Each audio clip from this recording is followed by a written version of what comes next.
Hey guys, welcome to part 3 of our series on how to easily plan your meals. In this series, we are going step by step through how I put my meals on autopilot and how I am now able to plan my entire year of meals in one evening. If you want to make sure you are following along with the series and aren't missing any of the videos, you can grab the easy meal planning checklist that I will put linked in the description down below, and we will go through the meal planning process together. But in this video, we are actually going to talk about something that is not on the checklist. And if you already have that checklist, you may have been wondering about this because for a lot of moms, snacks take up a big part of our meals, our meal plan, and our grocery budget. So I wanted to talk about why I didn't actually include it in the meal planning process and tell you what we do for snacks at our house. If you are new to my channel, I'm Kassy with makingtimeforgiggles.com, and I make videos all about simplifying mom life, from routines to meal planning to decluttering and even budgeting. So if any of that interests you, be sure to subscribe down below so you don't miss any of the videos. So what do we do about snacks, and why is it not a big part of our meal plan? Well, one reason for this is because my kids only eat 4 meals a day, and they eat them at specific times of the day. So they eat breakfast, which if you haven't seen part 1 of the series, be sure to check that out and get your breakfast on autopilot as well. They eat lunch, which we talked about in part 2. So again, be sure to check that out if you haven't already. And their third meal of the day is their snack. They don't eat any meals between breakfast and lunch, and they don't eat any meals between lunch and their scheduled snack time. And I didn't just make this up because I am crazy and I like things to be really planned out. This actually came from the books Bringing Up a Bae and French Kids Eat Everything. And I highly recommend both of those books for any parents, and I will link them in the description down below if you are interested.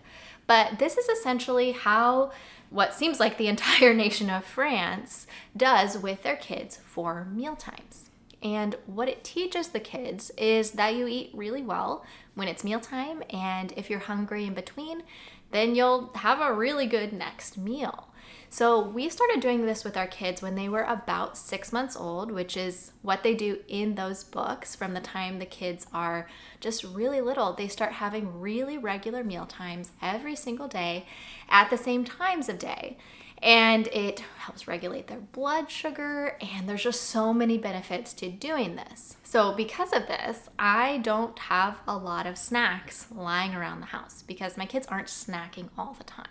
And the other reason I wanted to touch on this topic and not just pass it by and just leave it off the checklist and not make any videos about it is because one of the questions that I get most often on my How I Meal Plan My Entire Year of Meals in One Evening video is, how do you get your family to eat what you planned? So many people say, I would love to do a meal plan, but my kids won't eat what I make.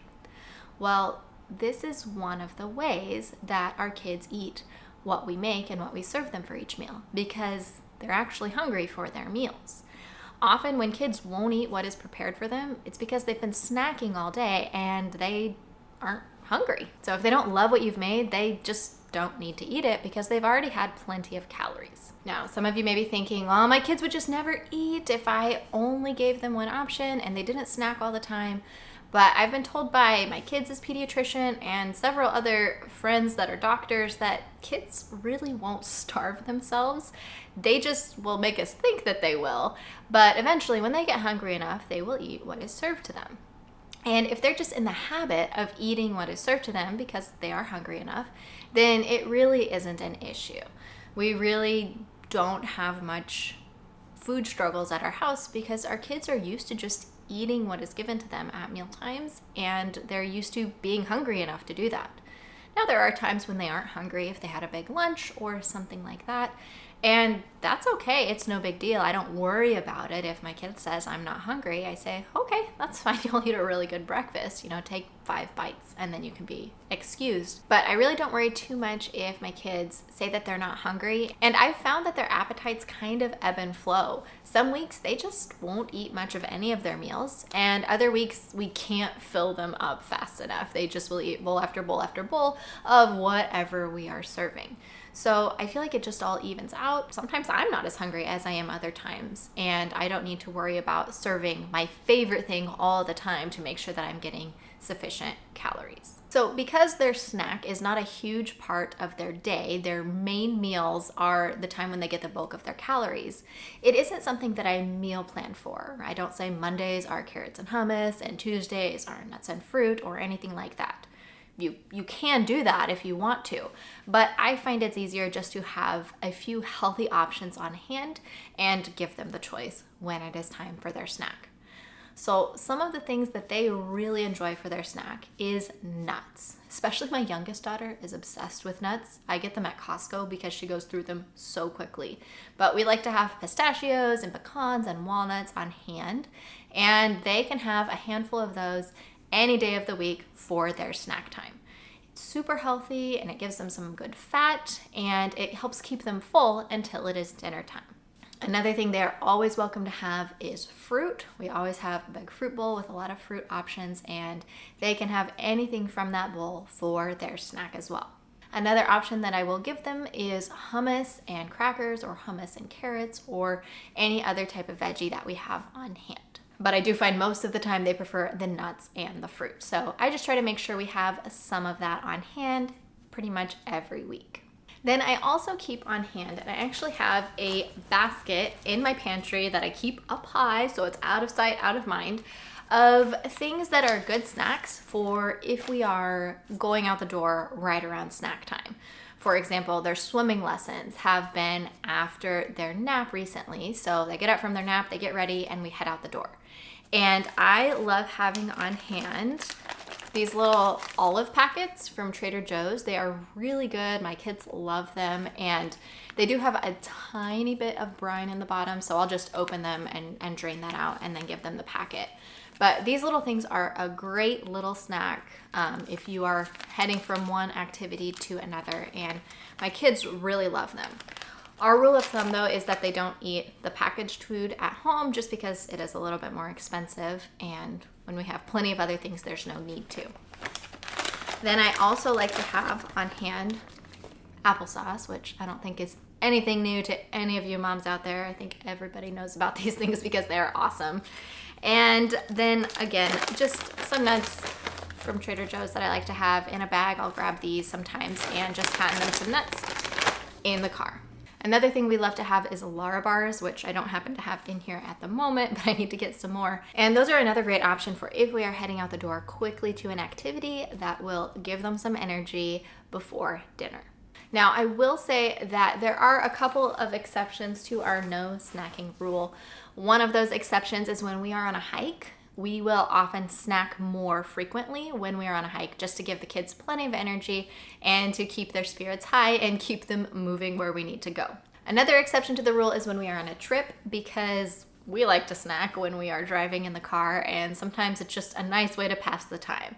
So obviously, if we are going to snack, we are going to let the girls snack as well. So it's just kind of an exception to that typical rule of not snacking between meals. And the last time that we typically throw out the no snacking rule is when we are on an airplane going somewhere, because again, sometimes it's just a nice way to pass the time. But other than those three exceptions, we typically do not eat in between those 4 meal times every day. And if your kids are really used to snacking and you think that would just be really hard to do, trust me, once they get used to it, it won't be too hard at all. Yes, it will probably be hard for a week or two until they get the hang of it, but eventually they will learn to shift their calories and eat more during their mealtime.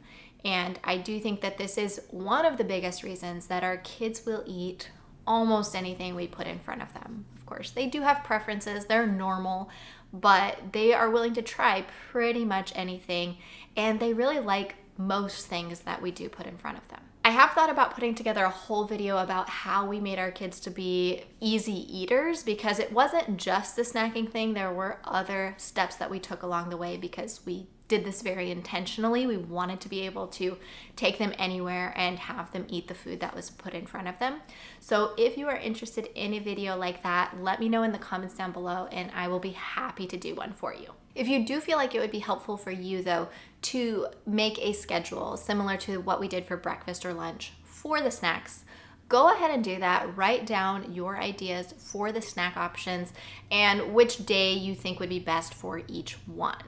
And then once you decide on that, be sure again to write it down somewhere, whether you are using the set it and forget it template. I don't remember if I put a snack page in the template, but maybe I should do that just in case for anyone who wants to. I will do that probably before this video goes live, but you can put it in the template, or of course, if you're using old-fashioned pen and paper, that works just as well, or you can make your own template if you prefer to do that. And whatever you decide to do for your snack options, I would love to hear your healthy snack ideas in the comments down below, and I'm sure other parents would love to see those ideas as well. So write a comment down below and let us know what your options will be for your kids each week. So this video wraps up everything we needed to take care of before we could dig into dinner. And in the next video, we will get started with choosing our theme nights for the week. So be sure to catch that video if you want to create a set it and forget it meal plan like I have, and it's magical. You will never go back to meal planning any other way. And also ahead in the series, I will be showing you how to set up your set it and forget it meal planning template. And I will also be doing my 2022 meal plan in one evening. So be sure to stick around for those videos as well. As always, I'm Kassy with makingtimeforgiggles.com, and I make videos all about simplifying mom life. So be sure to subscribe down below because I would love to see you on the next one.